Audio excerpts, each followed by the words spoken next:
The last game on my list to play for the Square Enix console was something I didn't expect to enjoy so much. I've never seen or heard this title be mentioned online, despite it also appearing on a Nintendo Direct. But a game doesn't need to be talked about for you to enjoy it. All that matters is the journey you go on, and I can say that it was one of the best I've witnessed.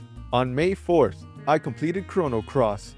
Despite knowing this game was a sequel to Chrono Trigger, I didn't expect it to tie so much from the first game. However, I genuinely believe that this game could have excelled on its own and just used the Chrono title because this game had so much to love.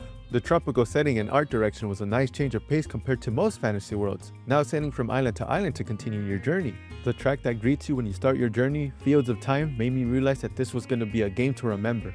The preceding music helped with that as well, helping me enjoy every new location I discovered.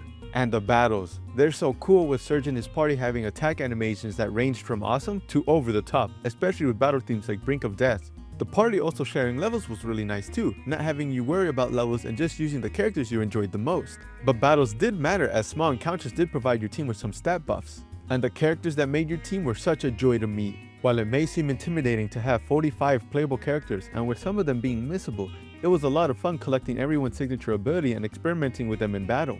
Karsh and Riddell's story was really sweet, along with Razali and Nikki's story, but the scenarios that followed most exclusive abilities for the corresponding characters like Orla or Lena really pulled at your heartstrings. And I don't usually care for how our game looks, but the moment I entered my first battle and I saw Surge's stance and the cinematic cameras for the battles had me amazed. I really enjoyed my time looking through the character bios, reading their info, but also looking at their amazing 3D model. The quality of life additions were the cherry on top of a great game, helping it flow at a smoother pace. I was never bored playing this game. It was so fun discovering secrets and abilities while progressing the story. And the scene that played after you obtained the Dragon's Tear and headed to Fort Dragonia, I couldn't help but smile.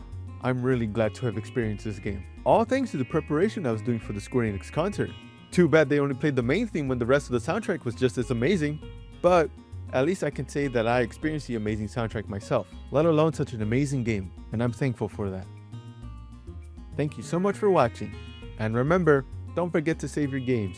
Till next time everyone, take care.